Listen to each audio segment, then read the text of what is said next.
सुमंत जी, आप शीघ्र जाकर मेरे पुत्र भरत को लिवा आइए।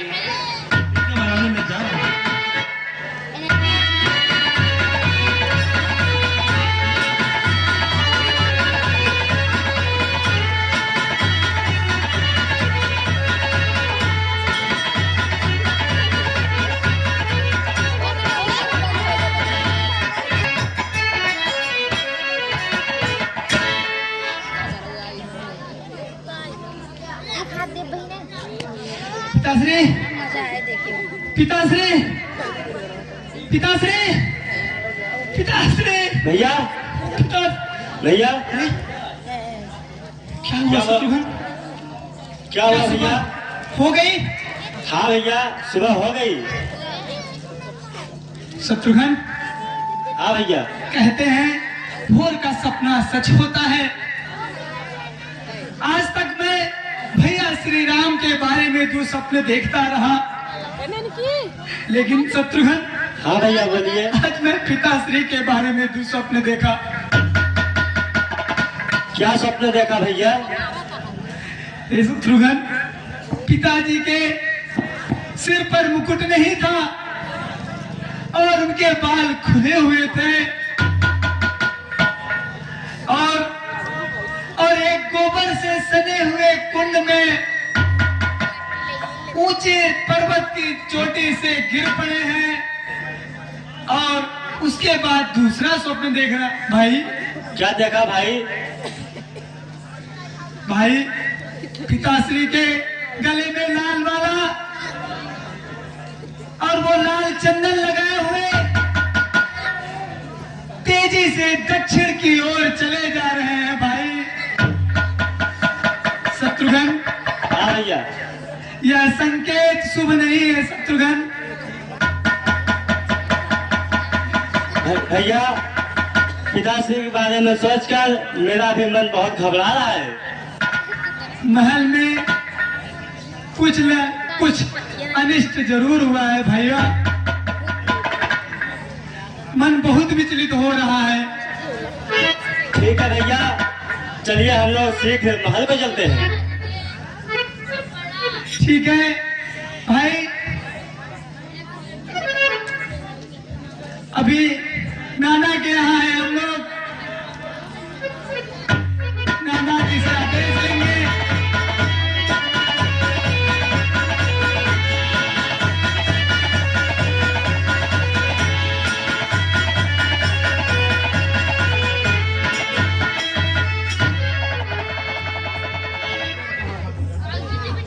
कुमार भरत की जय हो।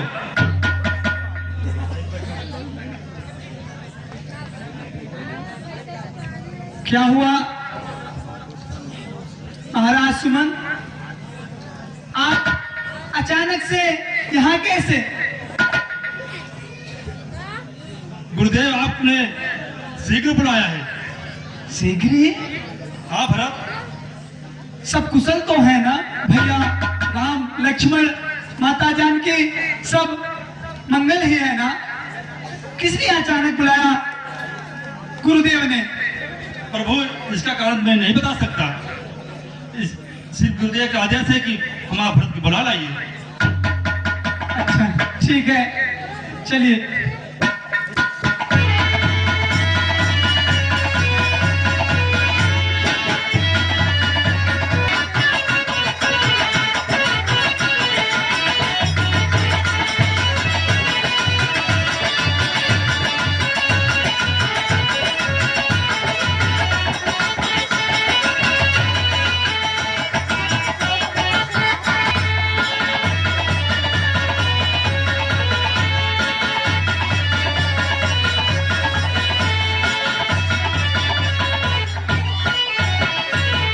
भैया देखा था? हाँ। राजा बनाई आवत है। हाँ चला हटा इनका देखा ठीक नहीं भाई। बिल्कुल नहीं आवा कहते। देखा पाप लागे। हाँ शत्रुघ्न, हाँ भैया। सारे अयोध्यावासी हमको देखकर अपना सर नीचा कर ले रहे हैं। कुछ ना कुछ अनिष्ट जरूर हुआ है शत्रुघ्न। हाँ भैया। मेरा मन बहुत विचलित हो रहा है शत्रुघ्न। सुमन, सुमन, जल्दी चले महल में।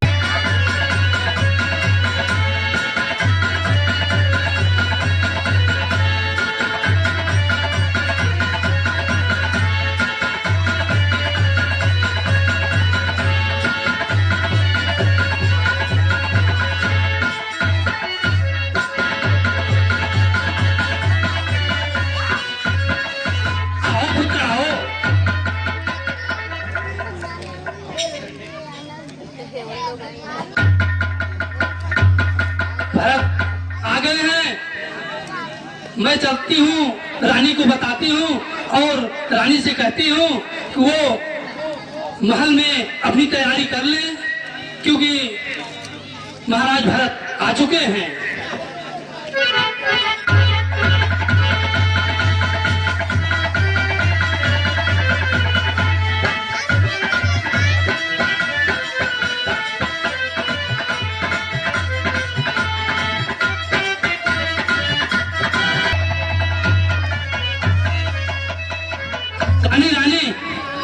महारानी, जल्द से जल्द आरती से जाओ। तेरा पुत्र अयोध्या का राजा भरत महल में प्रवेश कर चुका है रानी। नियम के अनुसार वह सबसे पहले अपने पिता के कक्ष में जाएगा और अगर वो वहां चले गए तो उदास हो जाएंगे। इसलिए मैं रास्ते से ही उनको लिवाती हूँ।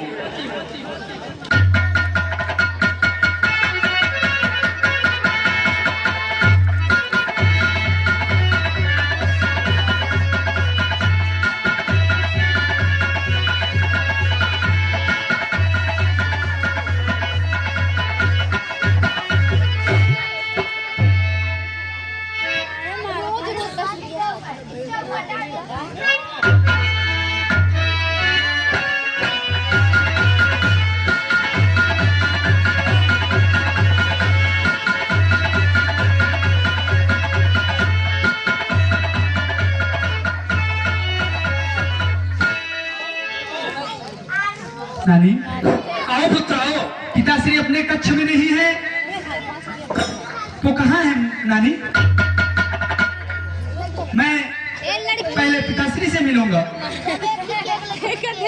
जी मेरे लाल, पहले तुम हमारे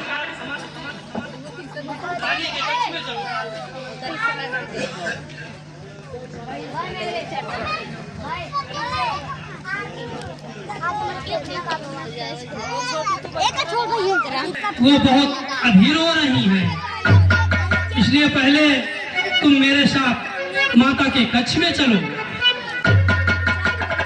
शत्रुघ्न तुम जाओ, जाओ बेटा जाओ, तुम जाओ, जाओ जाओ। अभी रहता तो काम बिगाड़ देता मेरा।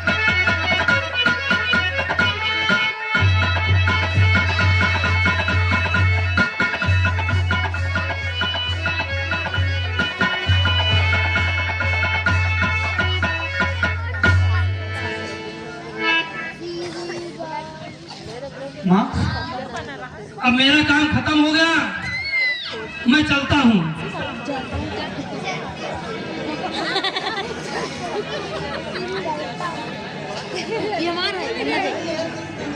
माँ, आपके आभूषण कहाँ हैं?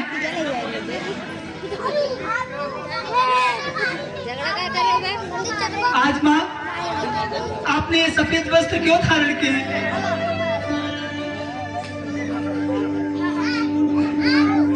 माँ, आपके आभूषण कहाँ हैं? आपके मांग में सिंदूर नहीं है। मातेश्वरी क्या हुआ? महाराज आपके भी कच्छ में नहीं है। कहाँ है महाराज? कहाँ है पिताश्री? माँ, माँ बताओ, पिताश्री कहाँ है?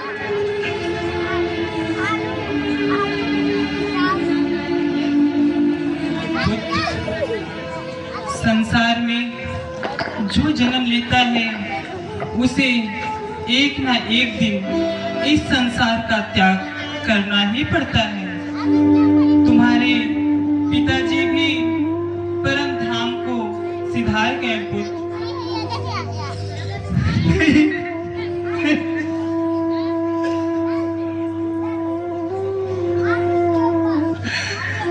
रास्ते भर मेरा हृदय भय से कांप रहा था। आखिरकार सारे सपने सच हो ही गए, अनहोनी हो ही गए। धीरज रखो मेरे लाल, तुम अपने पिता के समान धीर और वीर पुरुष हो। सभी प्राणियों को इस नश्वर शरीर को छोड़कर जाना ही पड़ता है, यही भावी अटल है पुत्र। माँ, माँ मैं कितना अभागा हूँ माँ। मैं अपने पिताश्री के अंतिम दर्शन भी न कर सका माँ। पिताजी, आपने मेरी प्रतीक्षा भी नहीं की। मुझे जाने से पहले भैया राम के हाथों सौंप जाते पिताश्री। माँ, उन्होंने जाने से पहले मुझे अवश्य पुकारा होगा माँ। उस समय आप, भैया और माता जानकी और भैया लक्ष्मण सब उनके पास ही थे ना माँ? क्यों नहीं था माँ? उन्होंने मुझे अवश्य पुकारा होगा ना माँ? बताओ माँ, उनके अंतिम शब्द क्या थे माँ? उन्होंने हमारे बारे में क्या कहा माँ? वो प्राण त्यागते समय केवल राम को ही याद किया और राम को ही पुकारते रहे। केवल राम भैया को? ऐसा क्यों? तो क्या भैया राम भी उनके पास नहीं थे? नहीं, परंतु ऐसा क्या अकस्मात हो गया था जो भैया राम भी उनके पास नहीं थे माँ? आप तो उनके पास थी ना माँ? नहीं, उन्होंने महारानी कौशल्या के कक्ष में ही अपने प्राण त्याग दिए थे। तो उस समय भैया राम लक्ष्मण कहाँ थे माँ? वन में। वन में? वन में क्यों माँ? महाराज स्वर्ग सिधारने से पहले उन्हें 14 वर्ष का वनवास दे दिया था। वनवास? भैया राम को वनवास? नहीं, मैं नहीं मान सकता। ऐसा कभी नहीं हो सकता। भैया राम, ये दंड तो भयंकर अपराधियों को दिया जाता है। मेरे राम भैया तो सत्य, धर्म, मर्यादा की मूर्ति है। उन्हें ये दंड नहीं दे सकता कोई। फिर उन्हें यह दंड किस कारण दिया गया माँ? बोलो माँ, उनका क्या दोष था माँ? बोलो, क्यों बोल नहीं रहे हो माँ? मेरे भैया को क्यों दंड दिया गया? क्यों देश निकाला? हे भरत, इसमें किसी का दोष नहीं है, केवल वचन पालन की बात थी। वचन पालन? कौन सा वचन माँ? किसे दिया था ये वचन माँ? मुझे दिया था वो वचन। आपको? ये बहुत लंबी कहानी है, फिर कभी बताऊंगी। तुम दूर से यात्रा करके आए हो, थके हो, आराम करो। हे पुत्र, ये आंसू बहाने का समय नहीं है। तुम्हें अपने कर्तव्य के बारे में सोचना चाहिए पुत्र। बिल्कुल बिल्कुल ठीक कहा माँ। इस समय आंसू बहाने का नहीं है। मुझे तो ऐसा लग रहा है जैसे राजमहल में कोई बहुत बड़ा षड्यंत्र रचा गया हो। किसी दुष्ट ने हमारे वंश का नाश करने के लिए हमारे सुख शांति में विष घोल दिया है। मेरा पहला कर्तव्य यह है कि मैं उस षड्यंत्र की जड़ तक जाऊं और उसे दंड दूं, जिसने मेरे भैया को देश निकाला है और जिसने मेरे पिताश्री की हत्या की है। जिस पापी ने हमारे वंश पर ऐसा क्रूर आघात किया है, मैं उसे जीवित नहीं छोड़ सकता माँ, मैं उसे जीवित नहीं छोड़ सकता। क्या तू उसे प्राण दंड देगा? अवश्य, चाहे वो काल क्यों ना हो, मैं उसे भी प्राण दंड दूंगा। तो वह दंड मुझे देना होगा। आपको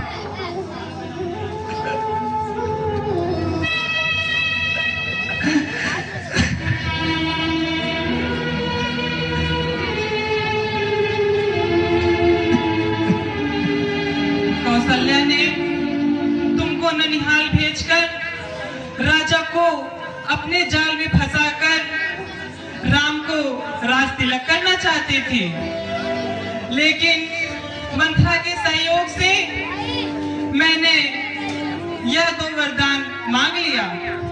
तुमको राज तिलक और राम को 14 वर्ष का वनवास। इसलिए राम, लक्ष्मण और सीता